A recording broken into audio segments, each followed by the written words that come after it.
Je fouille dans ma classe pour la combienième fois? Le cours de gymnastique des 3e années va bientôt commencer, mais je les trouve pas. Mes bouffants, les bouffants neufs que tu t'es enfin décidé à m'acheter, après avoir reçu un mot de la directrice mentionnant que j'avais toujours pas le bon uniforme de gymnastique prescrit par l'école. Je nous revois encore en expédition sur la rue Sainte-Catherine, toi et moi, dans un grand magasin pas à la mode. Ça se peut-il, Ogilvy? Le seul qui vend encore ce modèle de culotte courte, bleu marine, plissée de partout, qui nous fait comme une poche pour cacher les formes. C'est pour préserver la pudeur et la pruderie des sœurs. La vieille madame gentille a sorti les bouffants de derrière un comptoir vitré. Sa fierté de nous servir détonne avec la laideur de la chose. Moi, j'éprouve un soulagement. Oh, ils en ont, c'est ça qu'il me faut. Suivi d'une certaine joie. C'est pour moi qu'on est ici. Bien vite balayé par l'angoisse en entendant le prix qui te scandalise. Pendant que la vendeuse emballe notre achat, je fixe l'amoncellement de papier de soie. Tu t'es mise à parler fort, intoxiquée par ton héroïsme de pourvoyeuse. Moi, je reste silencieuse en prenant le sac qui pèse une tonne. Je regarde l'horloge, ça va sonner bientôt. Oh.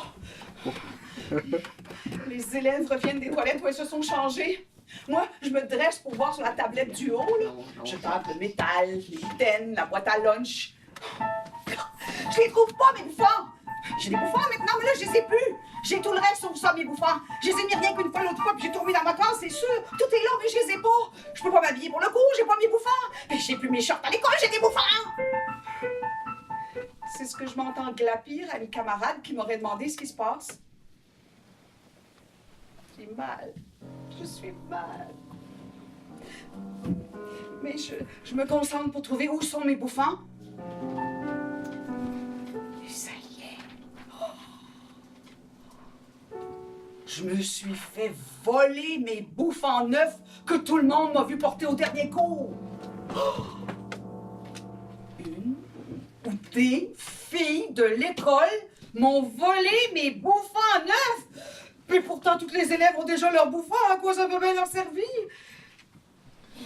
Si je peux plus faire le cours de gymnastique, qu'est-ce qui va m'arriver?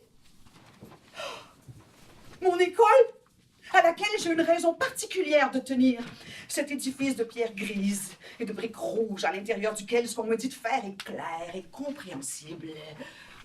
Ma classe ennuyante, où je me sens à part des autres, mais où au moins j'ai mon pupitre avec mon nom devant.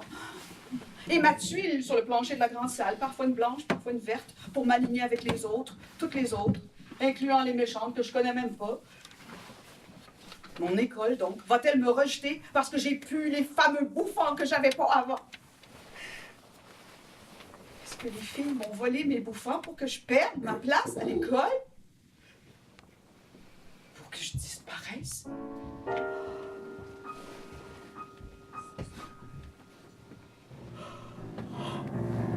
Le bruit des gaz est assourdissant. La sonnerie stridente de la cloche déclenche ma panique. La grande prof de gymnastique s'avance vers moi.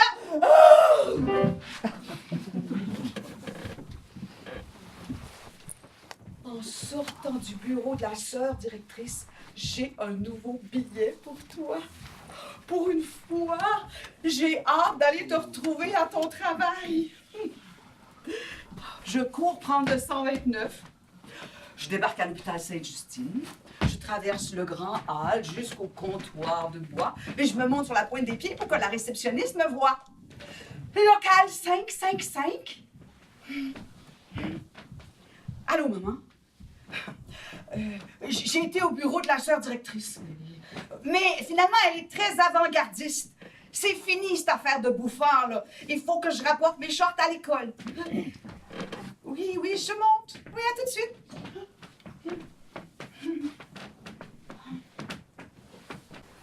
Tu as photographié des gouttes de sang de bébé avec une caméra fixée à ton microscope.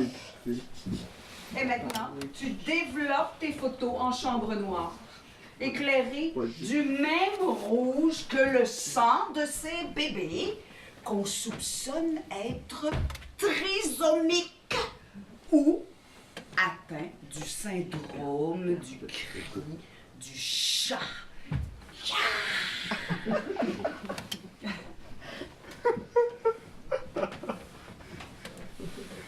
Sur tes photos agrandies des millions de fois, on voit très clairement les chromosomes au cœur de la cellule. Tu les découpes un par un, les rapproches par paire et les colles sur une grande page intitulée « Karyotype ». Tu interprètes les pattes cassées à la recherche d'un 47e petit bonhomme en X. Et j'ai compris que c'est pas une bonne nouvelle si tu le trouves. Au moins ici, à l'étage des laboratoires, on les voit jamais, tous ces bébés qu'on a piqués. Ni leurs parents. Toi et moi, on sait avant eux que leur bébé est pas normal. Mais on va pas leur dire. Moi, je connais l'odeur du toluol, mais je sais pas monter à bicyclette. Boucle d'or. Boucle d'or, tu t'en vas dans la forêt toute seule comme une grande. Mais surtout, fais attention, ne cueille pas de fleurs. Bye bye!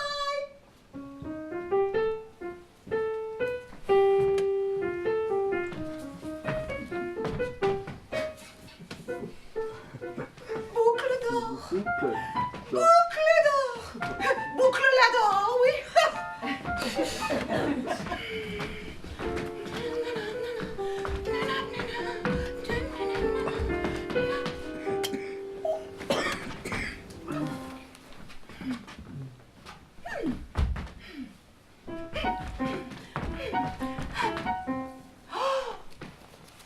J'ai cueilli des fleurs. Je suis perdue. Oh. Oh.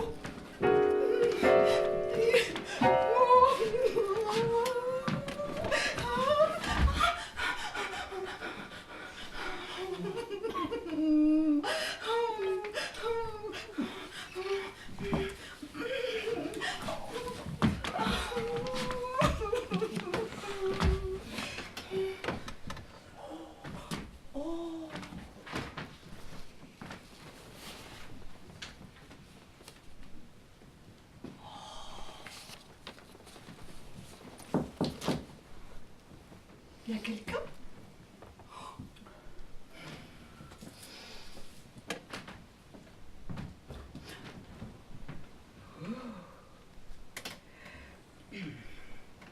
Est-ce que je pourrais vous utiliser comme accessoire? Alors, vous êtes une grande chaise.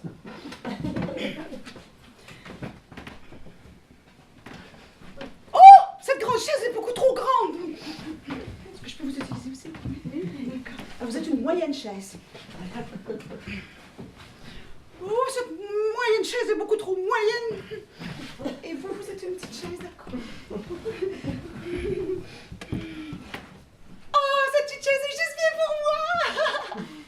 Maintenant, on voit un grand bol. Oh, ce grand bol est beaucoup trop chaud. Ici, le moyen bol. Ce moyen bol est trop salé. Ici, un petit bol. Oh, ce petit bol est juste bien pour moi.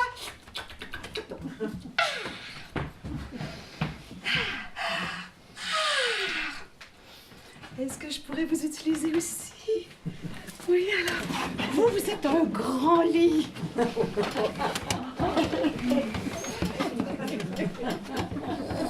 Oh, ce grand lit est beaucoup trop grand. Pardon. Vous êtes un moyen lit, d'accord? D'accord. Oh, ce moyen lit est beaucoup trop moyen. Ici, il y a un petit lit. Oh, ce petit lit est juste bien pour moi.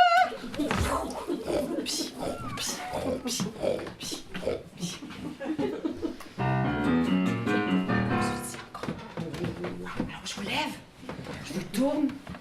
Voilà, je prends votre main ici. Quelqu'un a touché à ma grande chaise! Oh! Restez là, restez là. Ici.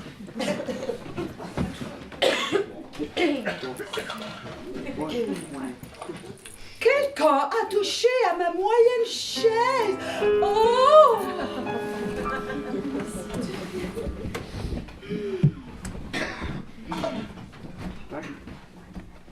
Hey, quelqu'un a touché à ma petite chaise. Oh! Quelqu'un a goûté à mon grand bol. Oh! Quelqu'un a goûté à mon moyen bol. Oh! Quelqu'un a tout vidé mon petit bol. Oh! Quelqu'un s'est couché dans mon grand lit. Oh! Quelqu'un s'est couché dans mon moyen lit. Oh!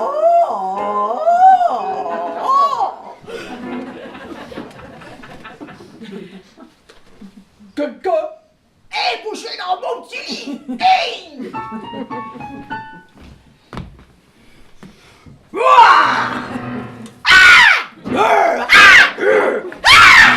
Voilà ce qui arrive quand on n'écoute pas sa maman. Merci les ours. Bravo, bravo.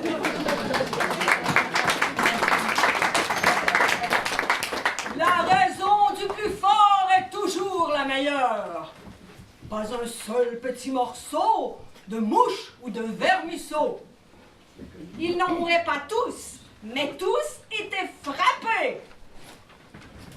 On tire à la courte paille, on tire à la courte paille.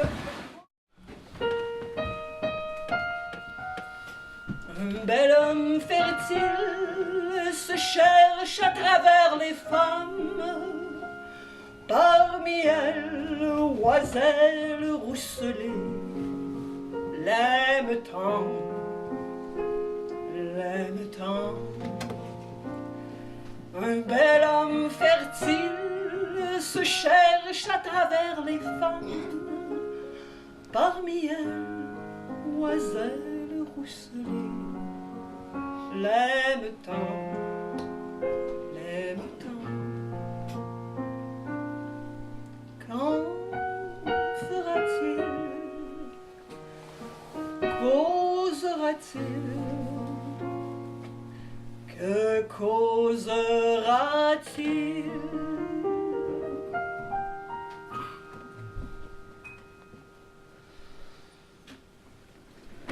Quand il m'a demandé pour coucher avec lui, ben, j'ai répondu, mais moi je vous aime.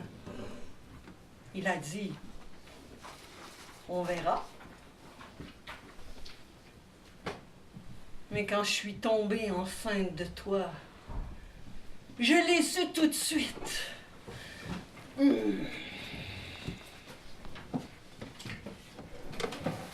L'amour, ben ça sert à rester en vie.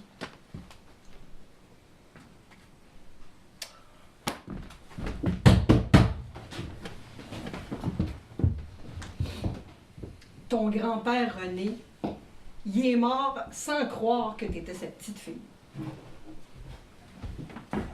J'étais pas allée les voir à Québec. Pendant que j'étais enceinte, mais là, j'ai su qu'il était très malade. Il était tellement fragile du cœur que le docteur avait même pas voulu qu'il revienne à pied chez eux quand il est sorti de son cabinet. Moi, je suis arrivée à Limoilou au début d'avril. Ouais. Quand je suis rentrée dans la maison paternelle, je les ai trouvés, ils étaient en train de jouer aux cartes avec mon oncle Odina. Moi, ça, c'est le plus jeune frère de René. Je t'ai déposé sur la table. C'est ma fille, elle a 3 mois, elle s'appelle Isabelle, et c'est moi qui l'ai faite. Oui! Avec Jacques Galipeau. Mon oncle était souriant. Il s'est penché sur toi. Puis il a dit, on va voir si ça a bien fait ça, ce bébé-là. Mais il a constaté que tu étais toute correcte. Mais mes parents, ils disaient rien, hein. Tout d'un coup, René a décidé que je leur jouais un tour, que je t'avais trouvé, emprunté. Ah. Il t'a bien regardé. Puis là, il a remarqué tes paupières. En tout cas, cet enfant-là, sa mère ou son père est japonais.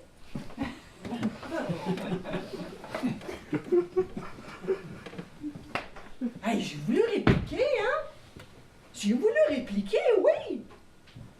Mais ma mère m'a lancé un regard de tueuse en chuchotant « Tais-toi! » J'ai vraiment un front bleu. J'aurais jamais supporté l'opprobre de faire mourir papa! Le lendemain matin, mes frères m'ont annoncé qu'ils avaient décidé que je devais te donner en adoption. Hey, tu sais-tu, hein? J'ai fait ni un, ni deux. On est retourné à Montréal. Ben, on est revenu 3 semaines plus tard pour l'enterrement de papa. J'ai jamais été aussi inquiète que ce jour-là quand j'ai dû te laisser toute seule dans la maison pendant que je me rendais aux funérailles. Puis toi, ben, tu dormais.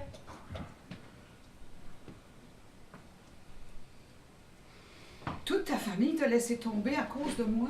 Tais-toi!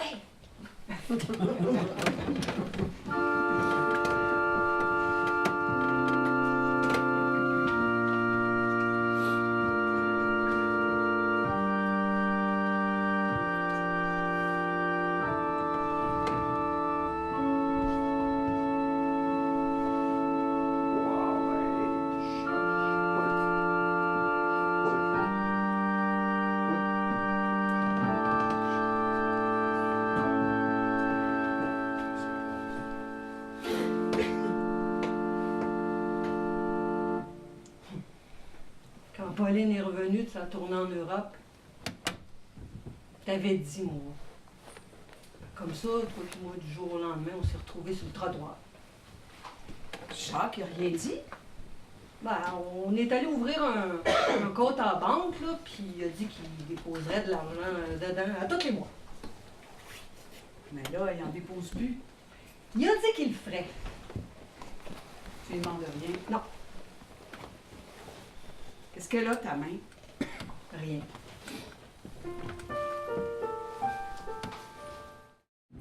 Isabelle! Isabelle, regarde! Regarde! J'aperçois une tache jaune de l'autre côté de la vitre où je me lève sans hésiter. Je grimpe sur les boîtes jusqu'au meuble. Je m'accroupis et hisse lentement la large fenêtre à guillotine. L'air frais entre et le petit oiseau aussi. Il vole rapidement vers le haut de l'armoire, juste en dessous d'un ange, et ne bouge plus. Oh. Je referme la fenêtre. Je me dis qu'il n'est pas blessé, on l'a vu voler. Oh, ma chérie, que je suis fière de toi! Je suis doublement fascinée devant l'étrangeté du sauvetage de ce serin égaré dans les hauteurs d'un 3e étage, mais surtout devant la surprenante beauté de son émerveillement à elle. C'est ça, faire plaisir à maman! Oh! Mais comment je vais faire s'il n'y a pas d'oiseau? On va aller chez Kresge acheter une cage. Oh, nous sommes investis d'une mission, comme des prêtresses. Notre une pièce se transforme en lieu sacré, un temple, au fronton duquel est gravé la vie qui bat.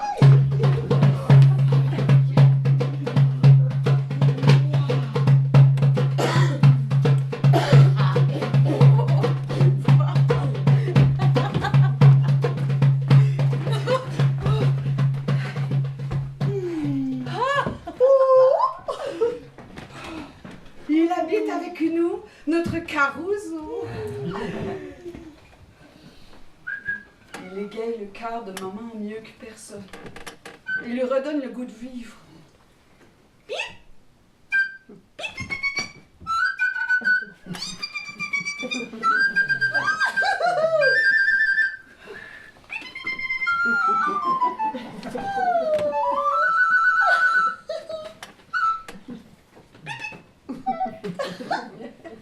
Tu sais, mon père adorait les oiseaux.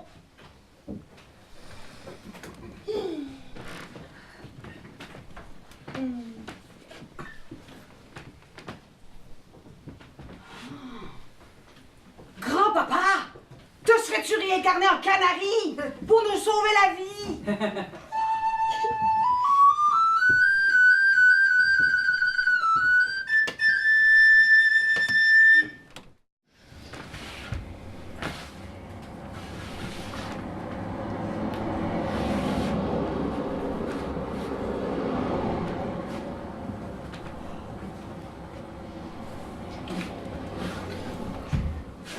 Béni sois-tu, ô mystérieux vaisseau qui viendra à ton heure, auquel j'aspire de tout mon être, de toutes mes fibres exténuées. J'ai appris à scruter l'horizon ténébreux pour apercevoir la lueur auréolée des 3 petites lumières jaunes qui annoncent ton arrivée imminente, comme l'étoile de Bethléem. Mais parfois, oh, je suis leurrée, oh, amère déception. C'est un camion qui s'approche et vient m'assourdir effrontément. Je crois en toi, ô saint autobus miséricordieux, qui va finir cette fois encore par arriver et me sauver. Sans toi, je ne suis qu'un agneau égaré dans un no man's land inhospitalier. Enchaînée au poteau de ton arrêt, je suis prisonnière de ce bord de chemin dont je ne peux m'éloigner sous peine de... Oh, te manquer! D'être ébloui par la malédiction de ta silhouette illuminée qui me glisse sous le nez et me condamne à une autre sentence d'attente interminable.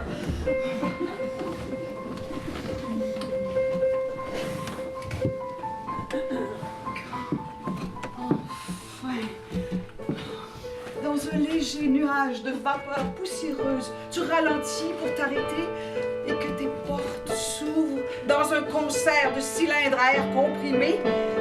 Puis, c'est comme si j'arrivais au paradis. À l'intérieur, il fait chaud. Ça sent la bouffe et la sueur l'été. L'hiver, la neige couleur de cassonade qu'on met sur le porridge s'accumule dans tes hautes marches.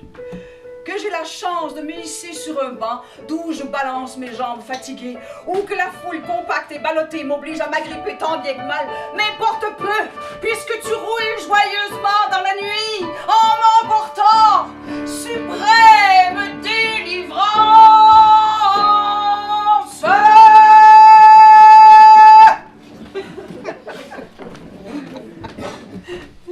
Pourquoi les gens ils te demandent qu'est-ce qu'elle a ta main? Pour rien.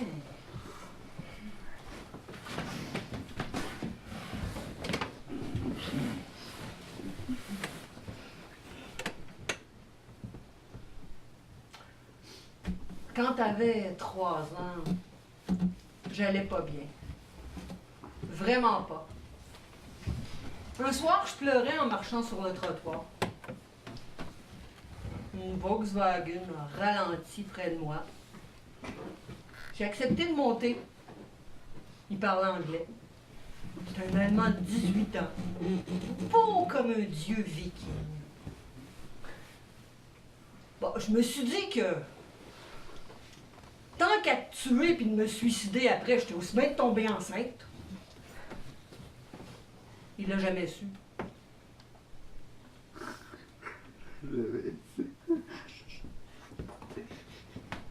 J'ai travaillé à l'hôpital jusqu'à la veille de mon accouchement. C'est bien tombé. J'ai accouché un vendredi saint. On avait congé le lundi aussi. Et puis j'ai juste pris le mardi en maladie. J'ai trouvé une petite gardienne de 16 ans qui allait pas à l'école. Je revenais le midi pour allaiter. Je m'en souviens. En rentrant, j'ai tout de suite remarqué un grand panier d'osier tressé au rebord élevé qui trônait dans la pièce chez nous où plus rien n'était pareil. Je revenais de plusieurs jours chez ma tante Hélène et mon oncle Fernand au bord de la rivière des Prairies à Saint-François-de-Sales. Pourtant, c'est pas sale là-bas.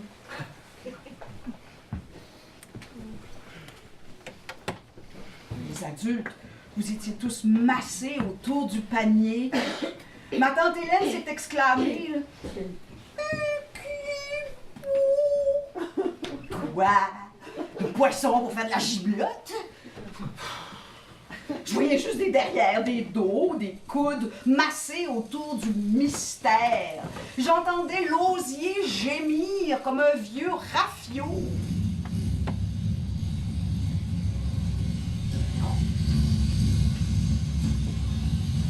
Ah, enfin, j'ai vu un gros crapaud noir au fripé. E-R-I-C-K. Ah ben, c'est rare qu'on voit ça. On voit pas ça souvent, hein? Ah, qu'on voit ça, ça fait pas ça souvent. Et patati, et patata. Oh, qui est beau, et qui est lui, hey! Moi, là, je sens que je suis disparue. Oh! Hey! Le roi grenouille! Je sais pas si tu vas m'énerver autant que le gros chat de ma tante Hélène qui vient se coucher sur mes dessins, mais puisque je suis devenue invisible, j'ai des plans pour toi.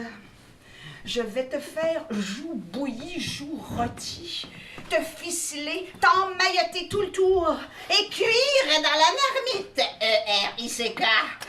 E-R-I-C-K. E-R-I-C-K.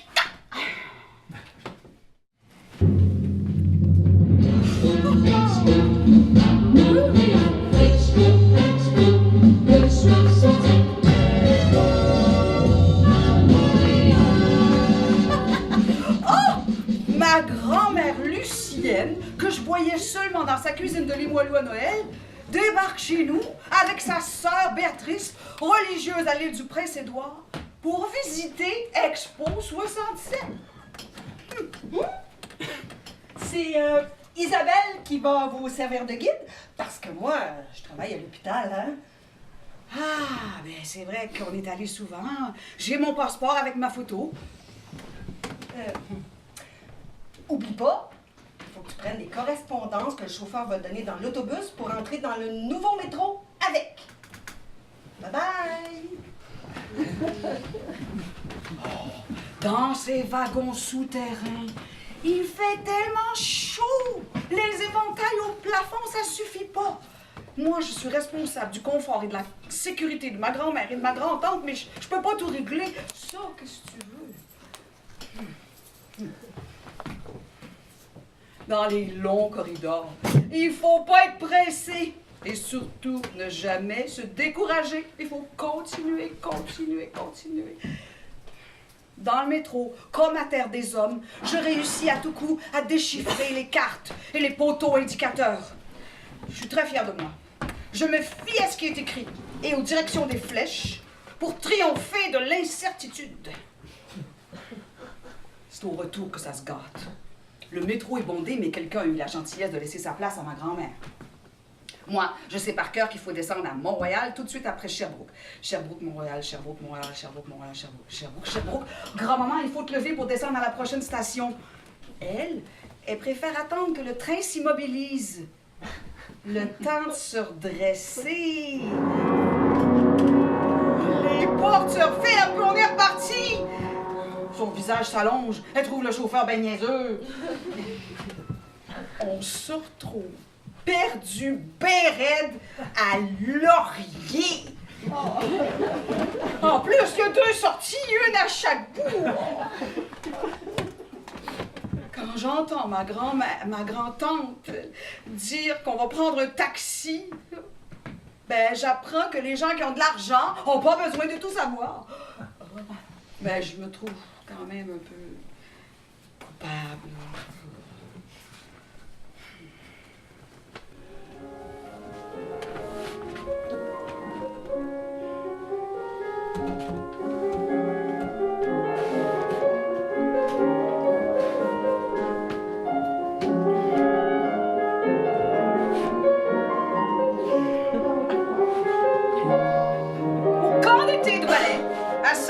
Flower.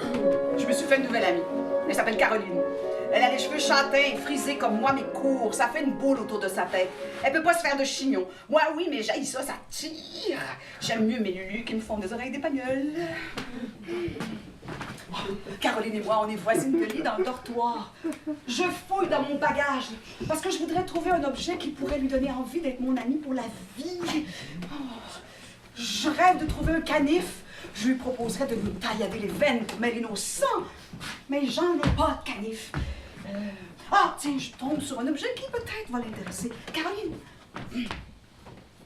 je lui montre ma petite culotte spéciale, toute brodée de volants bleu pâle à l'arrière. Caroline ne dit rien.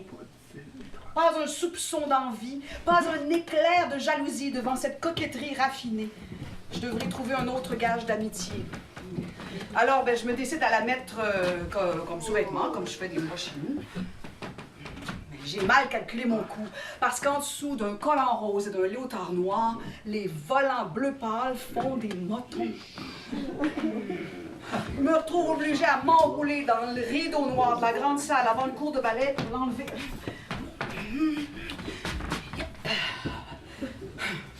Le lendemain matin, au rassemblement, la petite culotte se retrouve dans les objets perdus. La responsable la tient bien haut pour que les 50 campeuses la voient bien. Qui osera se lever pour réclamer cette parure? Caroline, tout naturellement, s'écrie « Hey, ta culotte à froufrou! » Des rires accompagnent ma marche à travers les corps des danseuses assises par terre. La responsable a un drôle d'air en me tendant ma culotte. J'enjambe à nouveau les filles qui pouffent toujours. Caroline a gardé son sourire avenant et solidaire. Je me reviens à ma place en m'assumant. J'ai des goûts bizarres. Et une vraie amie.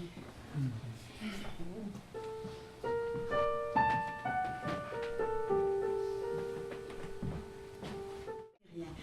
J'aurais besoin d'un couple qui voudrait bien venir, s'il vous plaît. Un couple qui s'aime.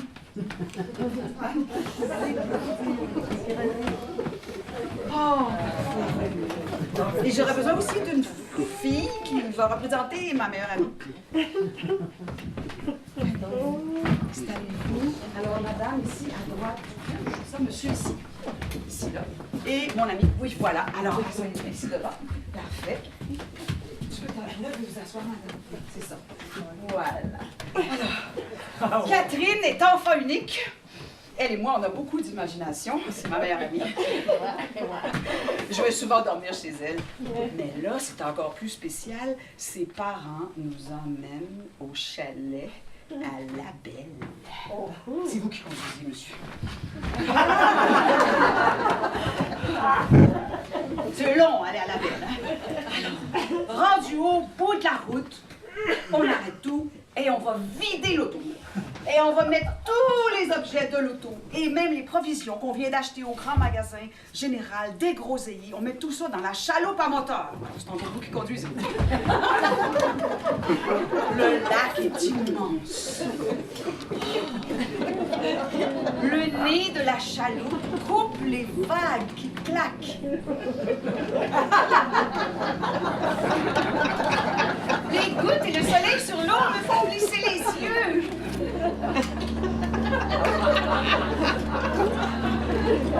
Des grands nuages déboulent au ralenti. On arrive dans une zone ombragée près du rivage et on débarque au quai au royaume des moustiques. J'aperçois le grand chalet loti au milieu de la pente abrupte.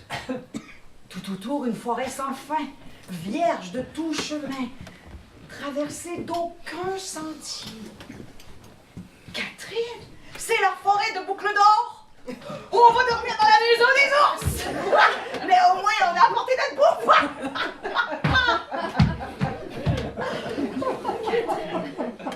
Quand je regarde tes parents, sais-tu qu'est-ce que je vois? L'amour.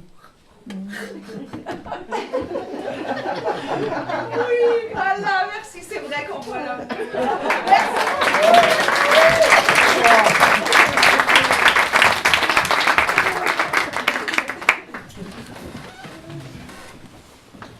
J'essaie de comprendre.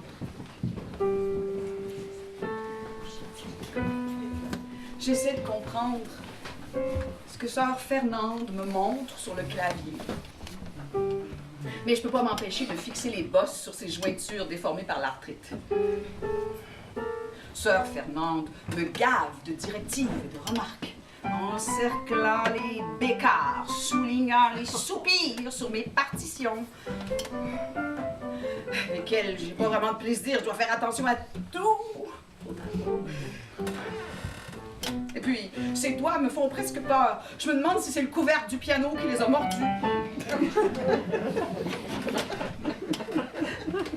Le malaise des leçons de piano et le prix à payer pour avoir la permission des sœurs de rester à l'école le midi, toute seule.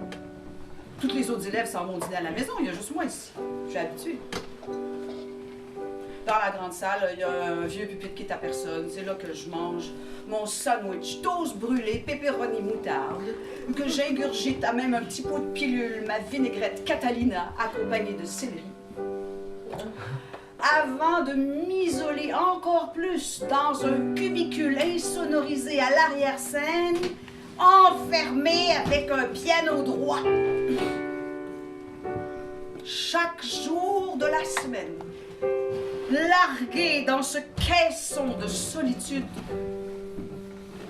je plonge, je nage parmi les croches, je glisse sur les portées et je vrille sur une blanche pointée. J'aime décoder les accords qui ressemblent à des fourmis. Je découvre la personnalité de chacun de mes doigts. L'un vient mordre l'ivoire jauni, tandis que l'autre s'étire souplement sur une noire au rebord arrondi. Pour chaque morceau, j'ajuste le métronome qui me sert de cœur. Dès que je le lâche, il galope ou clopine. Hypnotisé par la rigueur de son balancement, je m'abandonne à la musique.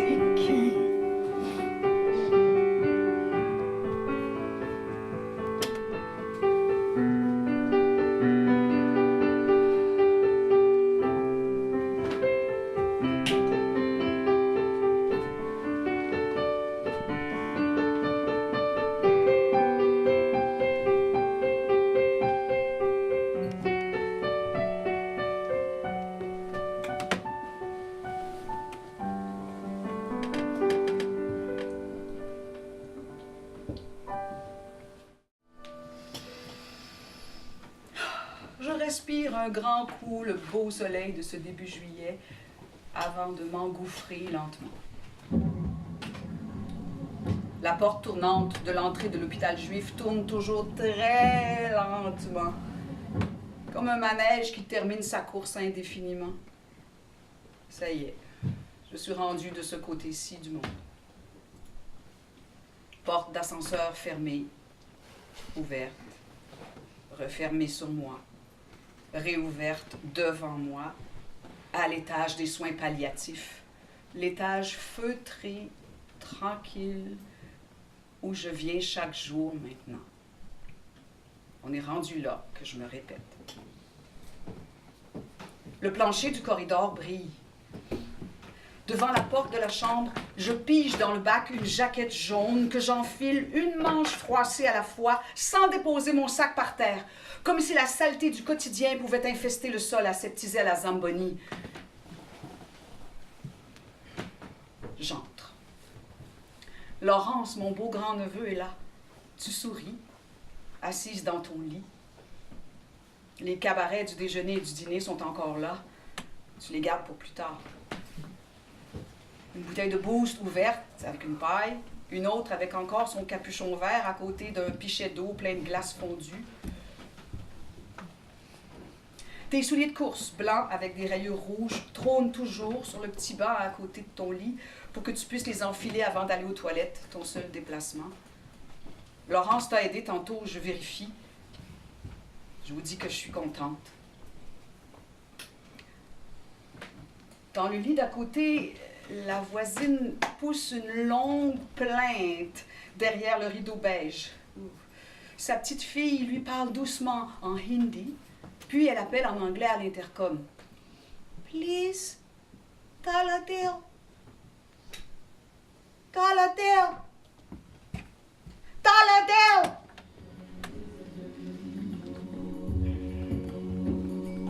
De notre côté, on jase un peu. Tu écoutes avec tes grands yeux ce que Laurence me répond.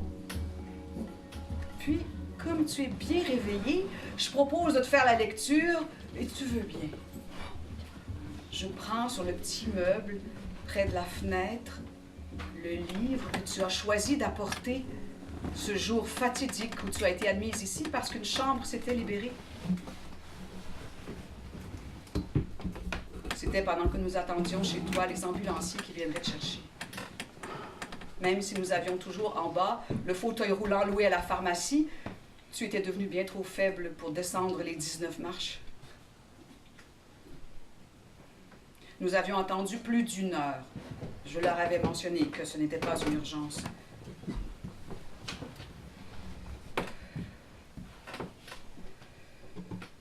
Tu t'es mise à faire du regard le tour de ta chambre. Des adieux muets, infiniment sobres. Moi qui avais redouté ta crise de nerfs, ta révolte, j'avais eu tellement peur de ce moment pour toi et pour moi. Et là, tout simplement, tu avais pointé du doigt une étagère de ta bibliothèque. 2 gros livres poussiéreux. Sur le dessus, un traité de philosophie. En dessous, le premier tome des écrits de Paul-Émile Bordua. C'est ça que je veux apporter. Oh, je l'avais épousseté bien comme il faut, enthousiaste de ton choix, et glissé dans la valise. Aujourd'hui, dans ta chambre d'hôpital, où la fenêtre donne sur le toit équipé d'énormes structures de ventilation, au moins on voit du ciel. Je prends ce beau livre de la collection Bibliothèque du Nouveau Monde, je l'ouvre au hasard et je tombe pile sur le début du refus global. Pour couvrir la musique indienne, je sors ma voix de théâtre.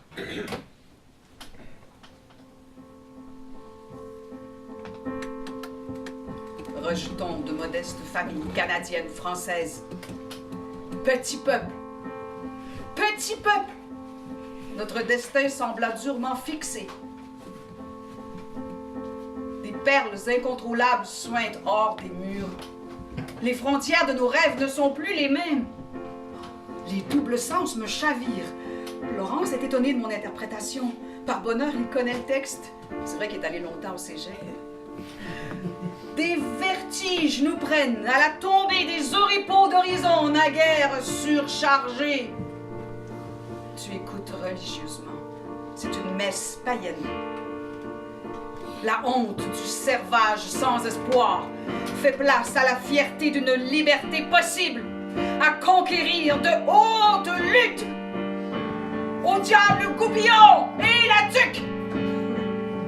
J'apprendrai plus tard par l'infirmière que tu as refusé la visite du prêtre catholique. Le règne de la peur multiforme est terminé.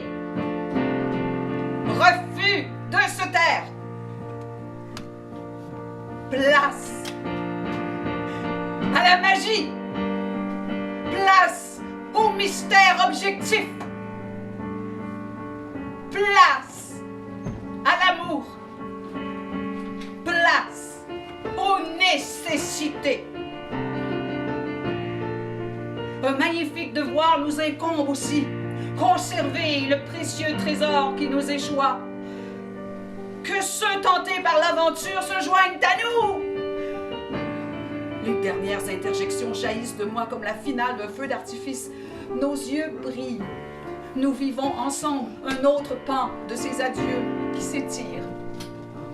Adieu à ta jeunesse, à ton art, à cette époque flamboyante que tu as vécue. Et puis, quelle façon d'apprivoiser la mort en la comparant à la Révolution. D'ici là, sans repos ni halte, en communauté de sentiments avec les assoiffés d'un mieux-être, sans crainte des longues échéances, dans l'encouragement ou la persécution, nous poursuivrons dans la joie notre sauvage besoin de libération.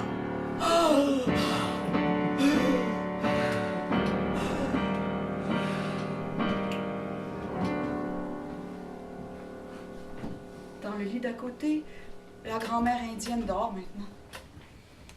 Sans le savoir, sa petite fille vient de vivre un moment d'échange culturel impromptu. Je me demande si elle a étudié ça au collège anglophone, le refus global.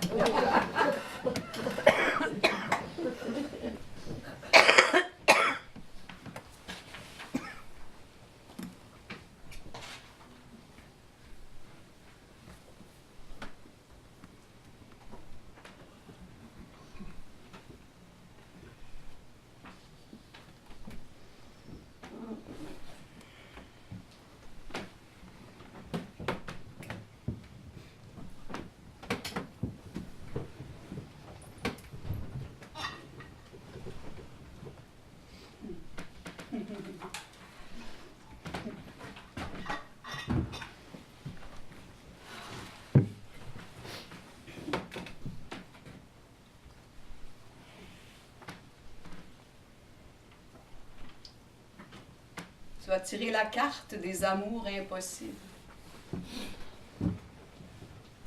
Tu l'as joué sans hésiter, sans rien attendre de meilleur.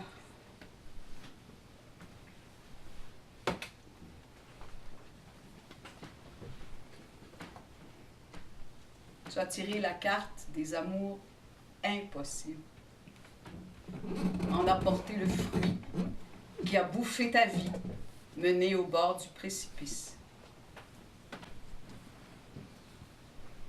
Tu as dompté ton cœur, l'as fait taire à ces heures où l'injustice te dépossédait de tes charmes.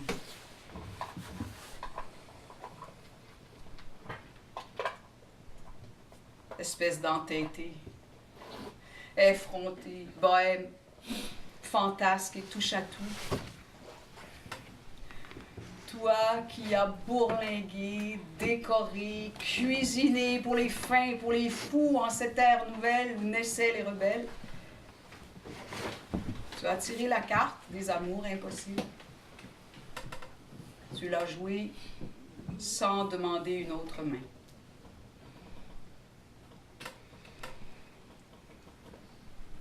À tes funérailles, demain, ton amie Diane, qui mérita tes confidences à l'époque où vous mêliez vos sangs au vin, me révélera ton secret, l'horreur de tes premières années de vie, la pitié humiliante devant ton handicap, le confinement perpétuel, l'entêtement maniaque de ta mère à t'interdire nuit et jour de saisir avec ta bonne main, d'avancer avec ta bonne jambe, pour ne rien salir, pour ne rien casser que toi. Demain, je comprendrai pourquoi tu doutais que grand-maman soit au ciel.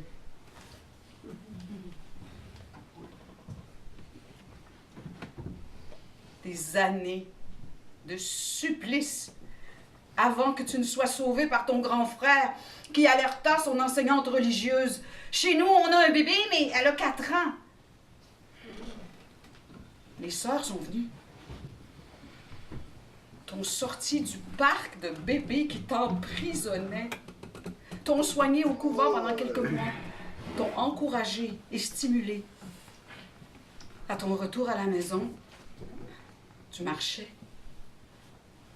Ta vie de gauchère a commencé.